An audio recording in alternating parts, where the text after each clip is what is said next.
where, look, you work with somebody for 20 fucking years, you're going to piss each other off. And we did. And when I got fired, I just felt, and I still feel rightly so, that he didn't back me up. Okay. After all that time, I think he wanted me gone, and it was a perfect opportunity to not go to bat for me. Whereas if somehow he got fired and me and Jimmy were left, I would have gone there and at least bluffed. Hey, if he's not coming back, I'm not either. Yeah. Okay, bye. On the other hand, it's weird too.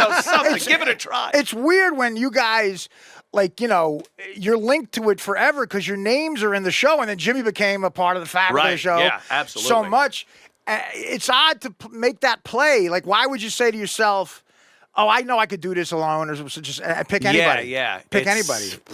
No. It doesn't work and that way. I know for a fact with Robin and Freddie, Howard is like, even though it's it's the Howard Stern show, Howard loves how comfortable he is with Robin and Fred. Oh, it's I different think without you guys Robin and Fred, it would be a completely different show. And who's to say how successful or less successful it would be without those? It was like a two. Perfect storm, right? Exactly. Like Robin is perfect what she does, and Fred is just a fucking genius. But it's just odd to me in a business setting, that someone would go and have that confidence. Like, look, it's been successful. Opie and Anthony with Jim Norton. I could do just Opie. You know? I'll just do my show. And it's like it's like Abbott saying, well, let's get Eddie and Costello. Let's get anybody. Eddie Costello. Yeah, let's get anybody. It doesn't make any sense. It's just one of those things where it didn't work out. Over the years, I've understood. Look, I wasn't the most pleasant guy, I guess, to work for as far as he was concerned. He didn't like some things I was doing. I really don't see that. And you know what's funny? Jim Norton, I never really talked to him about Opie, but I when I was getting the job with you, I asked Jimmy. He goes, "He's the best guy of all time." Like Jimmy just quickly said. And Jim is he's honest. He's not a good liar, which is great. Makes him a great person. Like, I don't think he'd say something shitty about somebody, but you could tell. He'd maybe put his head down and go, "I don't know." But he was like right away, guys, he's the best guy in the world. Yeah, and he was right. Jimmy's great, and I still have a lot of those professional and just personal relationships with a lot of the people that I worked with on the Opie and Anthony show, except for Opie. It's crazy. And it just gets to the point where you got to start thinking like, all right, let me look a little deeper. Was it me? Did I do something? And Opie's just out there. I don't even know what he's doing. In the radio world, that would be a big story if Opie came back to work with you on some other level. Do you think you could finagle it at all? I don't know. Even some of his people are saying, what are you doing? Why don't you just go? Like I said, I don't even have to see him. I don't get in there until 3 p.m.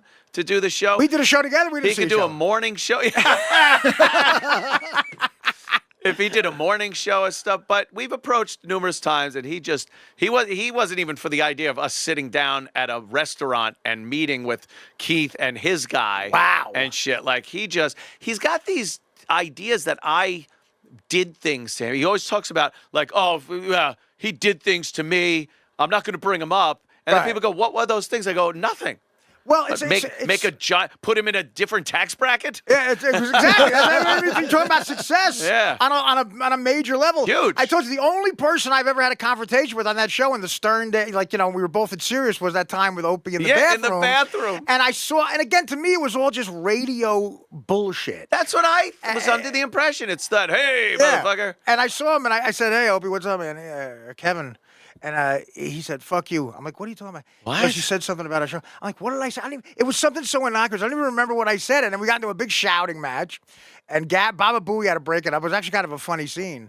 No shit. I mean, if we would have fought, that would have been something for the Hall of Fame. Because, of course, I was on heroin. Because I would see Gary all the time in the hallways and the elevators and everything. And we were always cordial with each other. Gary's a nice guy. He'd be in the room doing the after show thing, and I'd always give a wave. He'd say, hey, I never had a real problem with anyone on that fucking show. Right. And again, that's the thing, like with Brennan, the way he talks about comics, like sometimes the shit he says, like if you take it out of context, I guess, you can see why people would get pissed off. But, you can't be fucking overly sensitive. No, not at all. In the radio world. And that's how he goes, too. He's one of those guys that just loves being angry. Like Kevin is He's an angry comic. What the shit he says about his brother is Oh, like God. insane. Oh, God, yeah. I mean, it's Brutal. like insane. Like, I would love to, like, that would be, I'd rather, before Jagger and Richards, I would like to have Neil and Kevin next to each other. Yeah. And just see how that reaction How is. that would pan out. Because Neil is like, I don't know, whatever. I mean, I guess I don't know anything about him. He seems like a nice guy to me, but the shit he says about him is fucking insane. Oh, yeah. And then everyone just goes, well, he's jealous because he's had No, well, relationships and shows and everything. Yeah, It's but he like, knows him more than fuck him, anybody, fuck though. this guy. Yeah, but he knows him more. It's his brother. He knows him more than anybody, really. Yeah, well, maybe that's the other problem. the reason. Yeah. They're also 13 years apart. That's a weird, again. Oh, his family stories are great. that's a big It's like, part. But so Irish. Showbiz is becoming very especially with the advent of podcasts. It's a very sensitive, like gluten-free muffin, white wine. Oh, How you yeah. doing? Climate Everybody's like change. climate change shit. Everybody's artsy-fartsy, woke and transgender. Well, I hate that. Whereas think of the fucking difference of the Stern Show we were brought up on. Oof. And then the Stern Show that I was on, and then while you guys were on, like that radio was, I don't think people would even understand.